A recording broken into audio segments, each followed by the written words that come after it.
Many thanks for the invitation. It's my great pleasure to give this opening plenary talk to explore the soundscape progress in the past 50 years and also challenges in the next 50 years. As the soundscape has brought step change in the field of environmental acoustics beyond noise control engineering by better integrating human perception and considering both wanted and unwanted sounds. This is the outline of the talk. I will firstly briefly review the progress in the past 50 years in soundscape.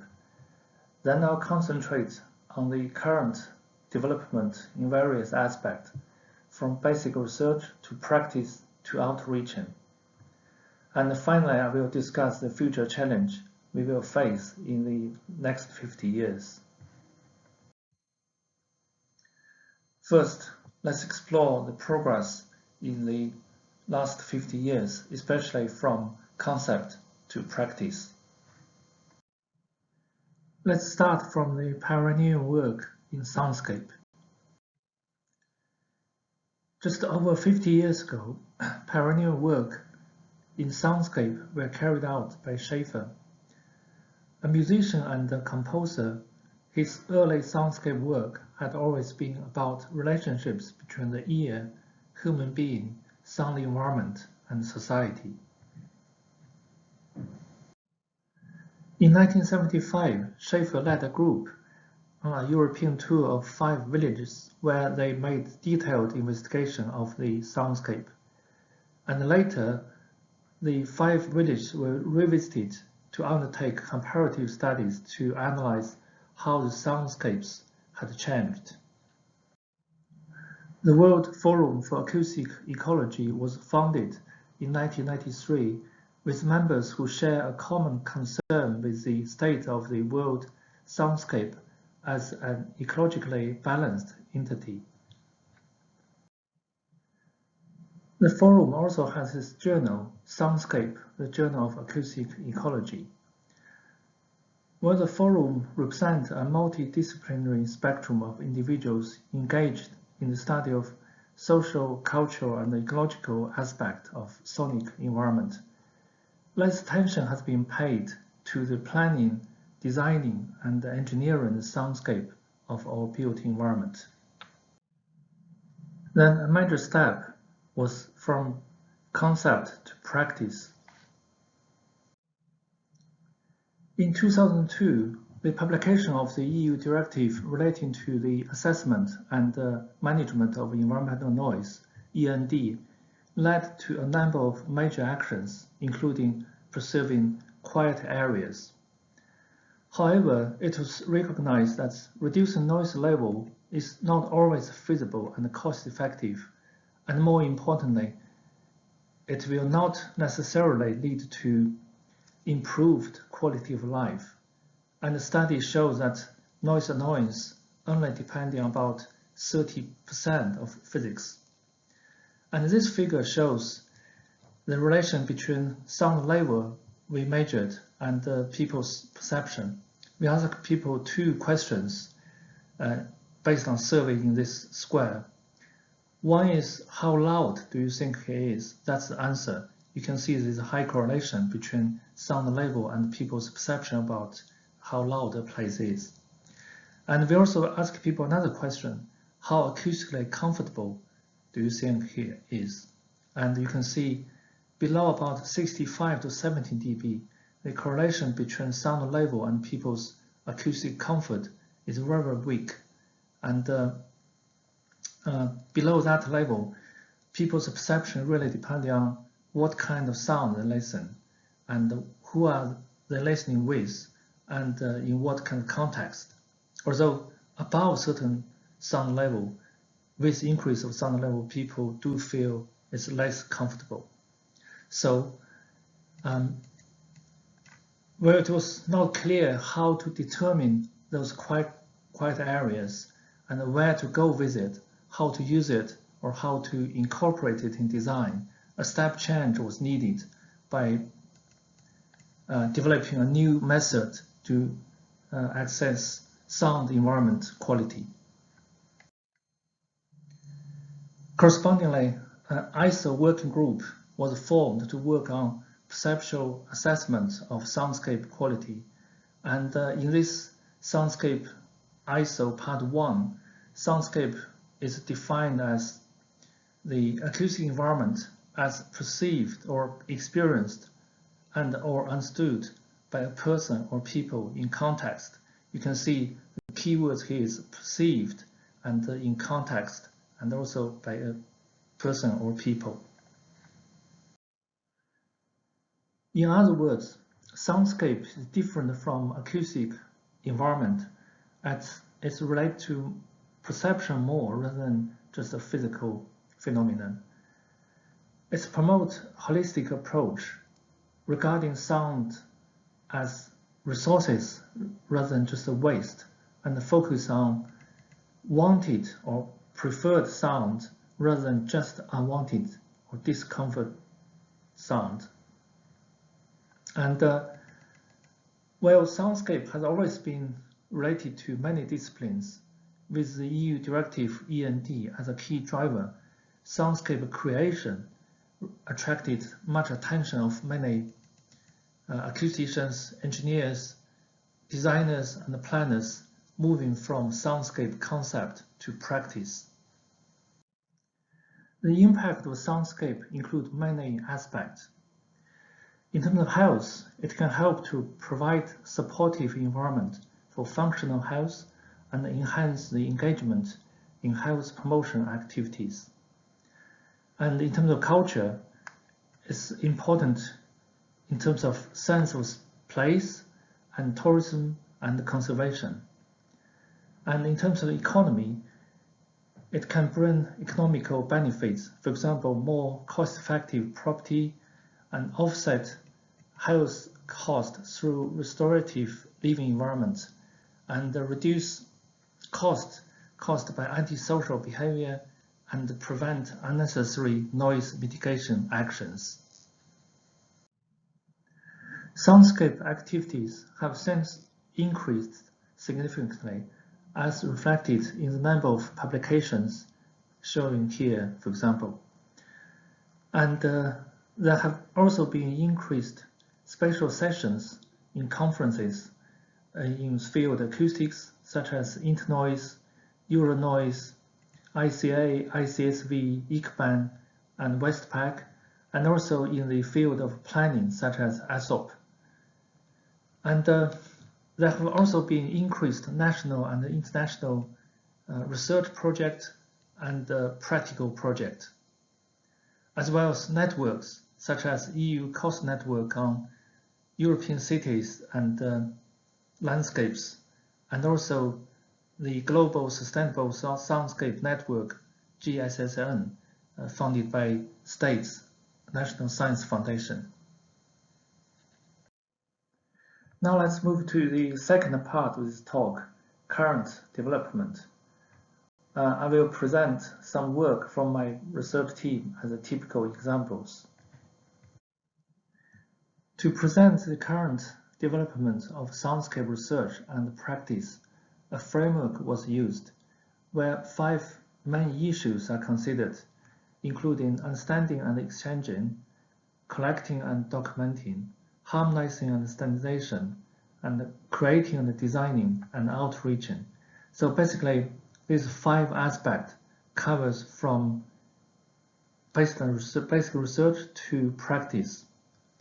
And for each aspect, I'll explore some key components. For example, how to define soundscape, how to evaluate soundscape, and how to describe soundscape, and how to model soundscape. And this framework is based on the EU Cost Network on soundscape and of European cities and landscape. That's the website if you want to find more information. And this network was with partners from 23 cost countries and 7 outside European countries. And this covers a range of disciplines in science, engineering, social science, humanity, and medicine. First, soundscape understanding and exchanging. Let's start from definition. Soundscape has been studied and understood from different perspectives, so that there have been somewhat different definitions. In the ISO Soundscape definition, as I mentioned before, the main perspective is towards designing and creating soundscapes in practice. And the ISO working group proposed a framework to understand the elements in the perceptual construction of soundscape, as shown here. So, starting from sound source within acoustic environment, this will create auditory sensation. And then there'll be interpretation of auditory sensation. And this will cause responses, and this in turn will cause outcome of action of users. And the whole process is affected by the context. It means where this process happened. And with same physical condition, whether this happened in urban space, in a particular country, would be different from what happens in another place with the same conditions. So that's quite important consideration in soundscape definition. Evaluation. In terms of psychological or subjective evaluation of soundscapes, a large amount of investigation have been carried out, considering a range of spaces and functions, including urban streets, urban open public spaces, parks, schools, bus station, theme streets, cycle paths, and underground shopping street, as well as a range of indoor spaces. And also considering a range of sound sources, from noise sources, including industrial noise sources, aircraft, road noise, for example, to positive sound, including natural sound, to sources with mixed perception, such as infants cry. And also considering a range of people, users, so a range of social and demographical characteristics have been considered also for specific groups, such as children, deaf people, hearing impaired group, or blind people. And in terms of results, there have been many commonly accepted conclusions. For example, for sound preferences, although there are different rankings of sound preferences, but they are largely similar. And this is typical example of sound preference. And you can see natural sound like water or bird sound are on the top of preferred sound, and vehicle sound are on the bottom of sound ranking in terms of sound preference. In terms of the physiological side of soundscape, there has been relatively limited but increasing work considering a range of indicators such as HR, RR, EMG labels, and using a range of techniques. And this is a work comparing different sound types on the physiological indicators with different duration of exposure of sound. This work shows with different sound type, the physiological indicators all change quite considerably. And this is work studying audio-video interaction. And basically we played same sound, artificial sound like seaside and also sound like motorway. But we played seaside video and motorway video, and see whether the visual information will cause auditory difference. And this was confirmed by the scanning work results. A wide range of perspectives have been explored in soundscape evaluation, including how attention on the external environment is shaped internally, and the interaction between emotion and soundscape, and how expectation affects soundscape, and the interaction between behavior and the soundscape, and how social relation, integration, and support affect soundscape, and how meaning is attached to the object within a cultural or societal context, and also mental health side, and also soundscape valuation following noise valuation. Multisensory interactions have also been explored and demonstrated, not only on audio-video interaction as I just showed, but also sound-smell interaction and sound-thermal interaction. For example, this is a study along a very busy road without tree fragrance, and we showed when there's smells from tree flowers, the overall comfort increased and the noise annoyance decreased, and the auditory satisfaction also increased. So this shows the interaction between smell and sound. And that's another study shows the thermal sound interaction. So this is the evaluation of thermal comfort for different indicators, and different boxes represent a different sound. So we played different kind of sound and see whether sound type will affect people's thermal comfort evaluation. So you can see from all these conditions, there are differences with different sound types, whether it's at a lower sound level or medium sound level or high sound level. And in the same time, between different seasons, winter, transition season, and summer, there are differences, especially for certain thermal comfort parameters. Description is another important aspect of soundscape understanding. Based on the above evaluation work, determining essential factors and a framework for soundscape description is important for understanding as well as creating and designing soundscapes. A framework of designable factors for soundscape in urban public spaces has been developed, including description of each sound source in terms of sound level, spectrum, temporal condition, location, whether the source is moving or not, and also psychological or social characteristics of the sound source, such as meaning, whether natural or artificial, whether it's sound mark. And also another aspect of description is about effect of space in terms of reverberation, for example, and also reflection pattern or echogram, and also general background in the area, means whether this urban public space is quiet space in a noisy area or noisy space in a quiet area, for example. And another aspect is social aspect for users, such as social demographical characteristics of the users and also acoustic condition of users' home and working environment.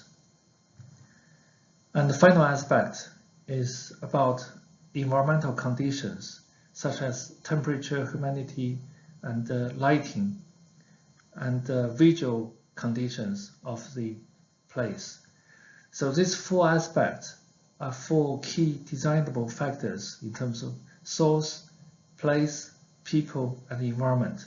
And this is something a designer or engineer can design or handle. So it's important to have such a description framework. Sound source taxonomy has also been developed, showing the categories of places and categories of sound and the categories of sound sources, because sound and sound sources are not the same. Another important aspect of soundscape understanding is modeling. Using the data obtained from a large-scale survey, a model based on artificial neural network was developed and validated to predict the soundscape evaluation from various factors, including other physical factors, and sound factors, and social factors, and so on. And in recent years, such models have been further developed with bigger database and also better computational power. And of course, more fundamentally, a bottom-up approach is also needed, considering the individual sensory, cognitive, and emotional mechanism. Modeling physical sight, namely sound propagation in a space, is also relevant here, where a number of models have been developed using different methods, including image source method, ray tracing, radiology method, wave-based method, and so on. And those are typical example of modeling work. And imagine we have an urban square, and this is source receiver distance in a square along the diagonal of the square. And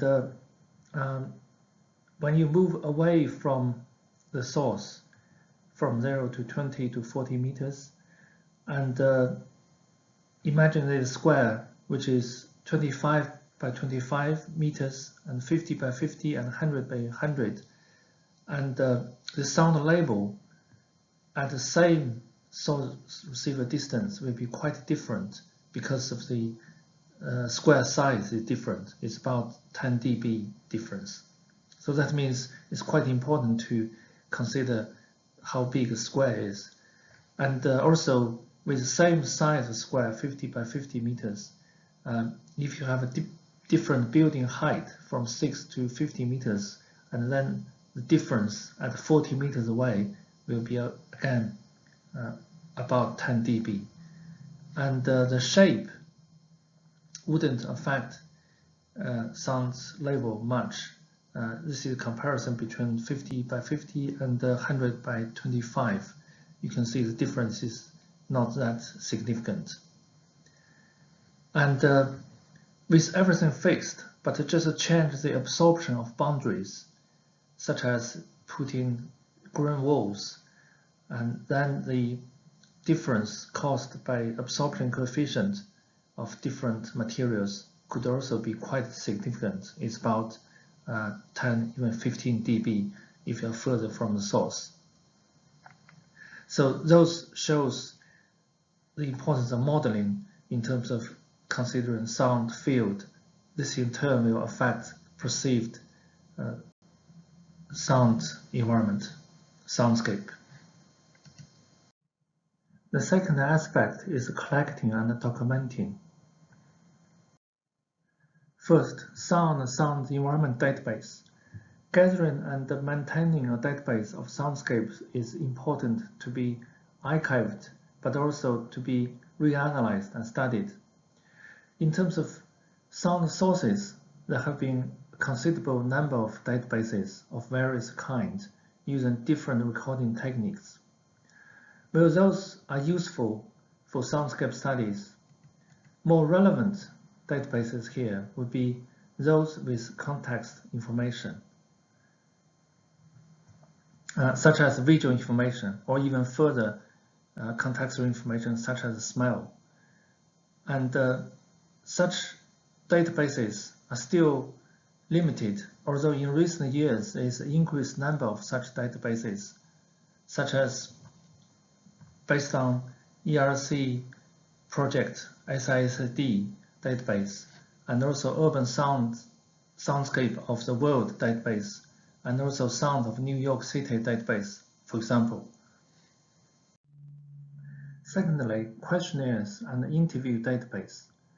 Given that a large number of soundscape questionnaire surveys and interviews have been carried out, such as those based on RURUS and SSID project with 10,000 and 4,000 field survey or interview worldwide, respectively, there's a recognized need to create coordinated and comparable databases.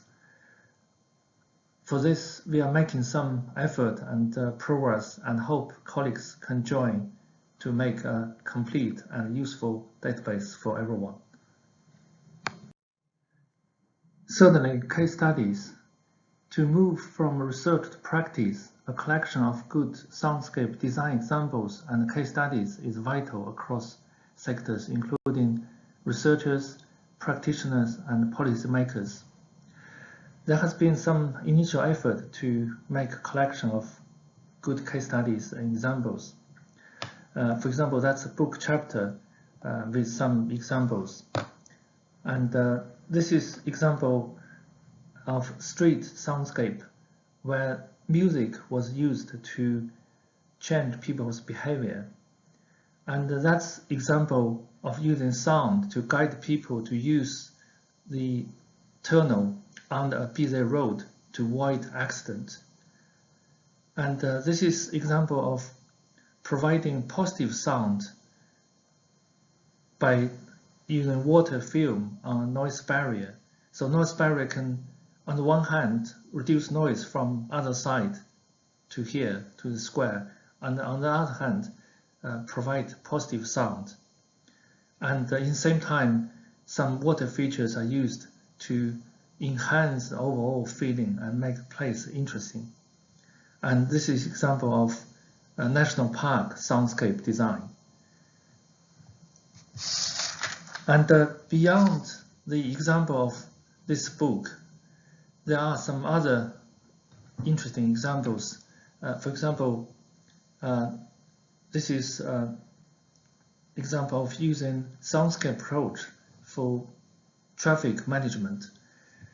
Conventionally, one way to reduce noise level is to get rid of cars. Therefore, the sound level is reduced. But this may not necessarily reduce the noise annoyance or soundscape quality of the place, because by getting rid of cars, only leaving buses here, the sound environment will become more impulsive, and this can make people feel less comfortable, more annoying. So there's need to develop some new indices to evaluate what's the best way to evaluate the effectiveness of certain treatment in traffic management. And the soundscape approach can also be used for preservation, for example, for rural villages and also for historical cities. And there are some examples on that. And the soundscape approach can also be used for example, delivery sound management. I'll give you more information on this one later. So in any case, from here we can see soundscape approach can be used in a wide range of examples.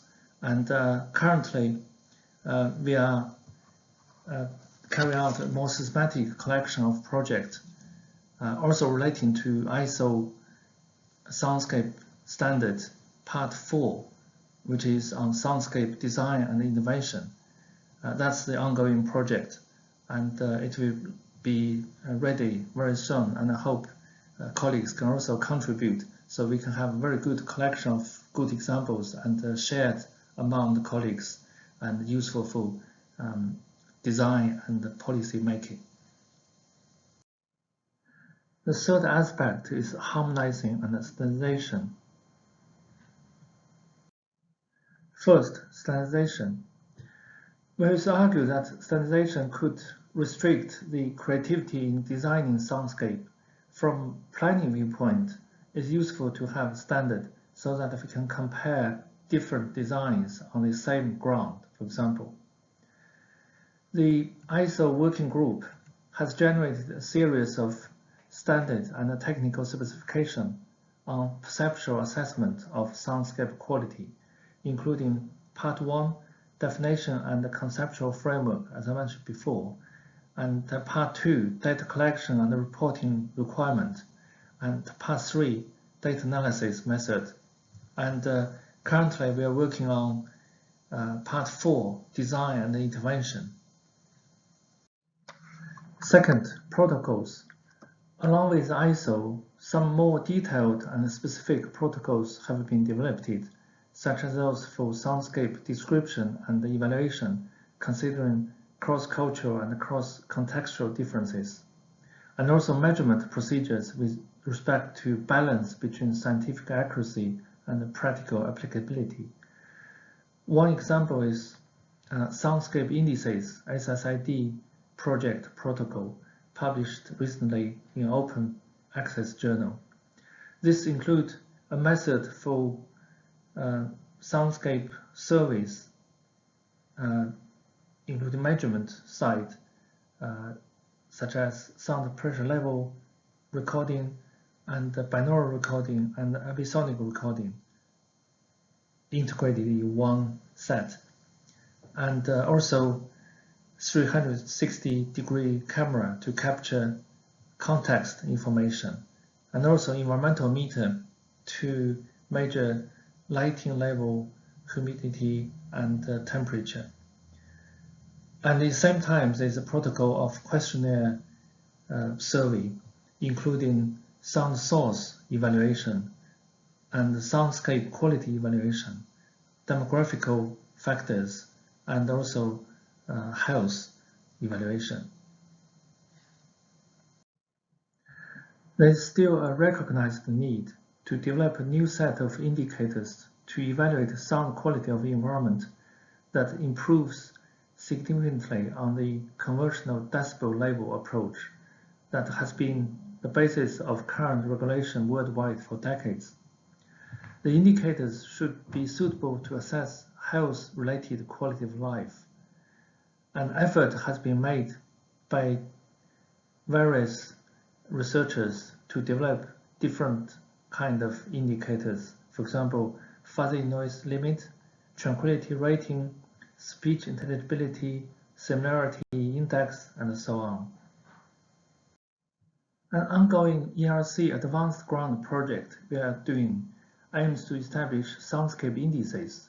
As I mentioned before, hope this will go beyond the steps of decibel level, noisiness, and psychoacoustical indices, and finally use soundscape indices. The steps of developing SSID include, first, we use the protocol I mentioned before to carry out a large-scale survey worldwide to establish a big database for analysis. And by using this database, we can explore the interrelations between physiological, psychological, physical, contextual factors. And using those relations, we can establish models for different aspects of soundscape quality. For example, eventiveness, vibrancy, and those can be used for aid design. And based on that, we are also trying to establish a single soundscape indices depending on the context, of course. And so this can be used for planning process, for example, if there's need to rank different designs given a certain situation. So in other words, soundscape indices can take a form of a set of indices to reflect different aspects of soundscape quality, or could be a single index for ranking different designs. And we hope this will be useful in the future for practical work. The fourth aspect is creating and designing. Firstly, design guidance.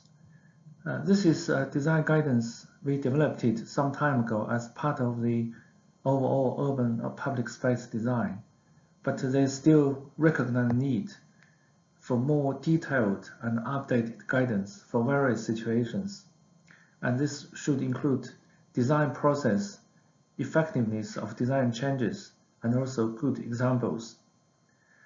And fundamentally, the design process of soundscape is very different from that of engineering noise control because public participation is a key component. This is a design process we developed it based on grounded theory using several case studies. And here, the different design stages are considered, considering what to achieve, who to involve, and how to involve, how to achieve, and also how to evaluate the outcome. Correspondingly, soundscape tools and software are also essential, considering different stages and scales, including planning and designing and management and operation.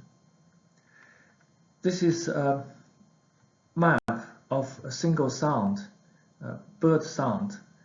You can see this go beyond noise map. This is sound map. And this is a map which shows different category of sound, not just a single sound. And this is map to show for a given place in design stage, if there's a future user who is at certain age and certain education level and certain demographical factor, this tool can predict how this user will evaluate the soundscape quality here. So this is soundscape map. So from here we can see we can go beyond noise map to sound source map to soundscape map. This is a soundscape management tool we developed it for delivery sound. As we all know, delivery sound now become quite common in cities and cause a lot of disturbance. But with same delivery sound, the disturbance level is different in different contexts, such as in green area or quiet area or a busy area. So based on a large number of case studies, we developed this model where the input is the contextual factors and acoustical factors. Then we can predict the acoustic quality. Acoustic animation tools are also very important for soundscape design, for designers and also for public participation. Although such tools have been well developed in room acoustics, for soundscape design there are many challenges, including multiple complex and moving sound sources under complicated situation, as well as the need for generating results very fast. On the other hand, the requirement is relatively low compared to room acoustics. Therefore, it's important to explore the simplification in algorithm through subjective experiment. For example, in our study, we showed if you want to simulate fountain sound, there's no need to simulate any reflection. Direct sound should be fine. And if you want to simulate speech, then 5 reflections will be acceptable, compared to room acoustics where many number of reflections would be needed. So calculation speed can be much faster in soundscape design tools. The 5th aspect is outreaching. First, policymakers. As discussed above, policies, especially the EU END, have been a major driver to move from research to practice in soundscape. And for policy, it's important to consider the benefit, especially health benefit, and also provide successful example of soundscape and also tools. With the influence of soundscape work, the UK noise policy has been moved from noise mitigation into noise management. And another step change was that in 2018, the Welsh government publishes Noise and Soundscape Action Plan. And soundscape is also relevant to a wider range of policies, for example, for the conservation of our heritage. It's equally important to create awareness among the general public, especially given that soundscape is relevant to a much wider range of audience than noise. For that, soundscape arts installation could be effective, and there have been many interesting work worldwide led by sound artists.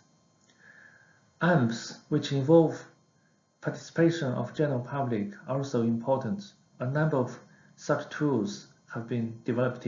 That's one example. In the next 50 years, there will be a range of major challenges in various aspects of our life and the environment. Correspondingly, the final part of this talk tries to briefly explore long-term challenges in soundscape research and practice in such challenging situations. Although for immediate or short-term future development, some discussion have been made in the second part of my talk. First, challenges under the new industrial revolution towards a more digital and AI world, for example. New technologies are being developed rapidly. Our cities and living environments are becoming smarter, and with more devices with sensors rapidly increasing popularity. And this could lead to smarter and adjustable soundscape in terms of space and time domain, integrating more the need of specific users. With the development of electrical vehicles, our sound environment will become quieter, so we expect that everyone will be happier. However, it's noted that during the COVID-19 lockdown period, although the environmental noise level were much lower, there was a sharp increase in noise complaints as some other sounds become more annoying, even their sound level were unchanged. For example, this is noise complaint in London. We compared 2019 and 2020, and that's dates for each week's noise complaint. You can see during lockdown period, this very sharp increase in 2020 compared to 2019 in terms of noise complaints. And this again demonstrates the need and the challenge in soundscape creation compared to merely engineering noise control. Secondly, challenges under climate change. So with the tendency of climate change and global warming, there will be a range of changes in our environmental condition, and this in turn will bring changes in biodiversity, urban morphology, as well as cultural changes. And those will affect sound source, sound propagation, and sound preferences. And here it will be interesting to investigate how people under different climate and cultural conditions have different sound preference. For example, this is a comparison of sound preference of different kinds of sound between different countries, Italy, UK, and Germany. For example, for water sound, here F means favorable, N means neutral, and A means annoying.